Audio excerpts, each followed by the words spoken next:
Hi everyone, welcome back to this channel. इस video में हम सिचुएशन के हिसाब से इंग्लिश को बोलना सीखेंगे। आपको अच्छे से समझ में आ जाए इसके लिए हमने उस सिचुएशन की इमेजेस भी डाल के रखी हुई हैं। तो आज का वीडियो शुरू करते हैं। हमारा पहला सेंटेंस है, मान लीजिए ये लड़का कहीं इस लड़की को जाने के लिए कह रहा है, तो ये साफ साफ मना कर रही है और कह रही है तुम्हारे साथ कहीं जाने का सवाल ही नहीं उठता है।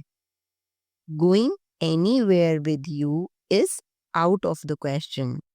Going anywhere with you is out of the question.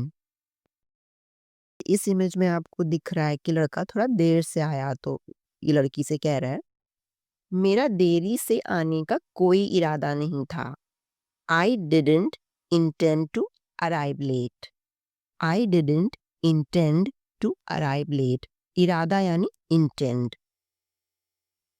अब इस इमेज में जैसे लड़की शाम को खाने पे अपने परिवार के साथ बाहर जा रही, तो यही चीज वो अपने दोस्तों से कह रही है, आज रात मैं अपने परिवार के साथ खाने पर बाहर जा रही हूँ।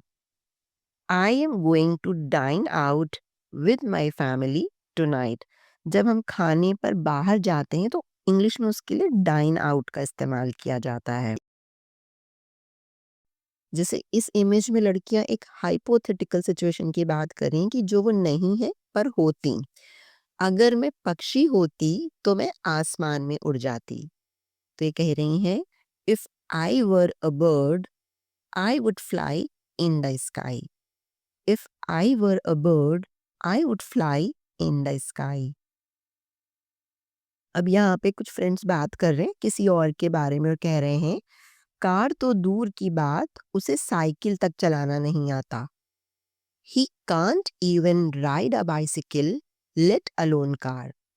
He can't even ride a bicycle, let alone car. अब इसमें जैसे बेइज्जती के डर से वो अब किसी से बात नहीं करता है। He does not talk to anyone for fear of insult. He does not talk to anyone for fear of insult. अब यहाँ पे जैसे मान लीजिए मम्मी अपने बेटे को डांट रही हैं किसी चीज को लेकर के और कह रही हैं कितना भी हम तुम्हें समझा लें लेकिन तुम हरकतों से बाज नहीं आओगे, यानी तुम अपनी हरकत नहीं छोड़ोगे। No matter how much we make you understand but you will not break your habits. No matter how much we make you understand but you will not break your habits. यहाँ पर जैसे मान लीजिए दो दोस्त ट्रैफिक में फंस गए तो आपस में बात करके कह रहे हैं अगर मुझे देर हो जाएगी तो बॉस मुझे नौकरी से निकाल देंगे। If I get let my boss will rusticate me from job. If I get let my boss will rusticate me from job. निकाल देना रस्टिकेट होता है। बच्चे अक्सर तरह ऐसा करते हैं, तो यहाँ पे टीचर कह रही है पढ़ाई का नाम लिया नहीं कि तुम्हारा रोना शुरू। The moment I asked for study, you started crying. The moment I asked for study, you started crying.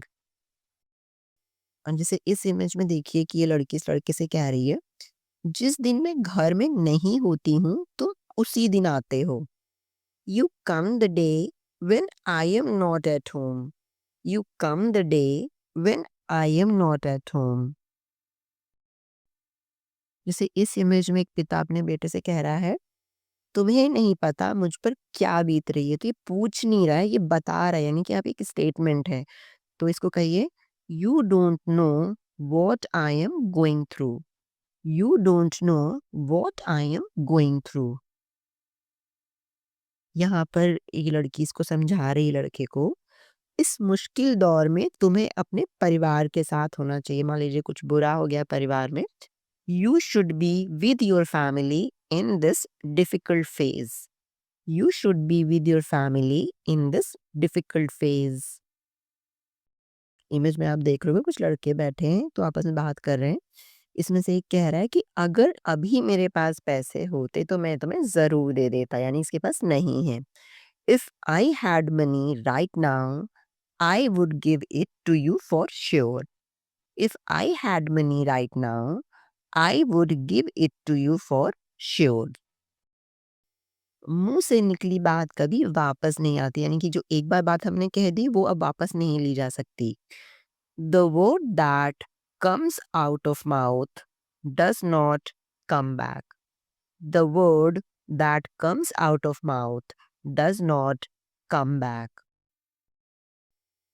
अब यहाँ पे इसे कह रहा है कि मैंने तुमसे बात ना करने की कोशिश की, लेकिन मैं भावनाओं में बह गया, यानी कि मैं खुद को रोक नहीं पाया। I tried not to talk to you, but I got carried away. I tried not to talk to you, but I got carried away. भावनाओं में बह जाना को carried away बोलते हैं। तो ये लड़की मान लीजिए इसको जवाब देके कह रही है, सही समय आने पर सब ठीक हो जाएगा। Everything will be all right when the right time comes. Everything will be all right when the right time comes. अब यहाँ पे ये लड़की से कह रही है, तुम हर बात में अपनी मनमानी नहीं कर सकते। You can't have your own way in everything. You can't have your own way in everything. अब यहाँ पे मान लीजिए शाहरुख खान के लिए कोई कह रहा है, शाहरुख ने एक से बढ़कर एक किरदार निभाए हैं। Shahrukh has played characters one better than another.